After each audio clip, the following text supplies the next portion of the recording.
Today, just minutes before American journalist Evan Gershkovich was shut behind closed doors for the espionage trial the Wall Street Journal calls a sham, here he was in a locked cage of a Russian courtroom with a shaved head, but smiling and nodding to his colleagues. Everything after that took place in secret.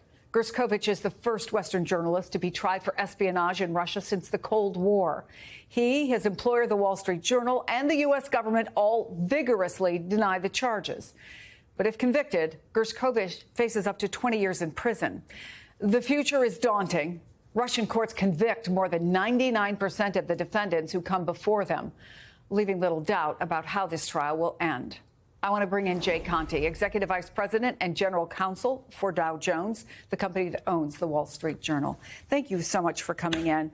I first just want to get your impressions of what you saw today of Evan for that brief time before they closed the courtroom. Well, thanks for having me, and thanks for covering this important case. Evan showed being a strong and resilient reporter today. He's sitting in a glass box in a cage, like he's an animal being trotted out with cameras before any proceedings happen.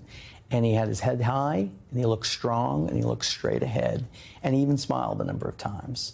He's a resilient guy, and he is a committed guy to the craft of journalism, and he is in that box because he's a journalist. Make no mistake about it. How did he look to you? And you mentioned that you spoke with his mother this morning, so as much as you want to reveal of that, how's that? How is she doing? His family is amazing.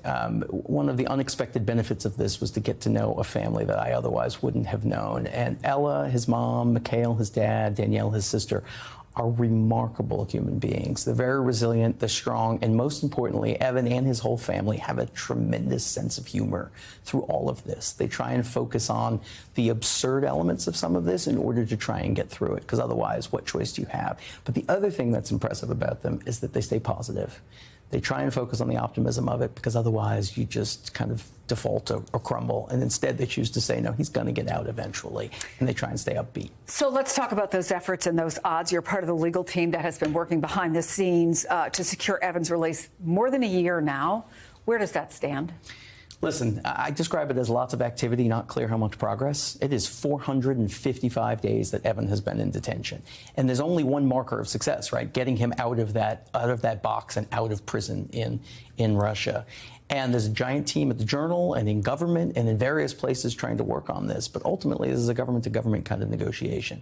And our goal is to try and keep this case front and center and try and push those who have the ability to get him out to do a deal as quickly as possible. So I'd say there's lots of activity happening. But again, until there's actual progress in getting him out, we haven't done our job, and we need to work harder. How does the trial impact that, do you think? Yeah, well, listen, it's a little unclear. Russia has said in the past we won't do deals until there's a conviction of some kind. I don't buy it. There's nothing in Russian law that says that. So for me, it's separate tracks. They're going to do a trial. We all know it's a bogus sham trial. Should never use the word trial in Evan without the modifier of saying it's bogus or a sham, because that's absolutely what it is. But 99% conviction is not a criminal justice system. There is no justice to this, and it's behind closed doors. It's an entirely opaque process. We have no idea exactly how it works. Even our own lawyers, who are brave putting themselves forward to do this case, cannot share any of the details with us, can't discuss strategy with us because they've signed an NDA and they are forbidden from doing so, or could be criminally prosecuted if they did. So it's not a real trial or legal case in any real sense. So separate from that,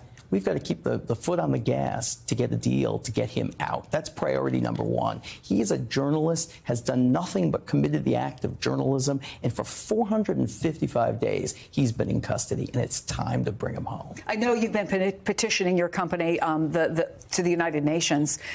How likely a path is that to at least maybe move the ball a little, or keep it in the public eye, which is no small thing? Yeah, and that's part of what the strategy is. The UN Working Group on Arbitrary Detention is another path to have his case declared as an arbitrary detention, just like the U.S. did all the way back in April of 2023, calling him wrongfully detained. And it puts pressure on governments all over who believe in a free press to try and get him out.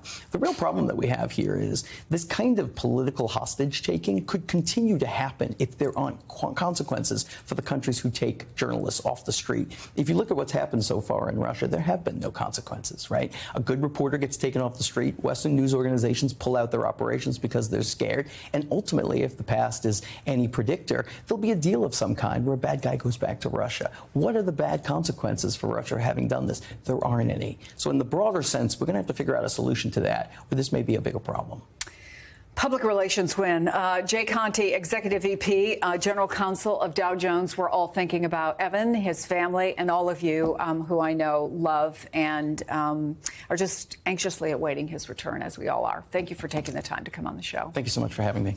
Hey there, MSNBC fans. I'm Luke Russert, and be sure to join me, Rachel Maddow, Jen Psaki, Lawrence O'Donnell, Steve Kornacki, Joy Reid, and many more September 7th in Brooklyn, MSNBC Live Democracy 2024. Click on the link for ticket information.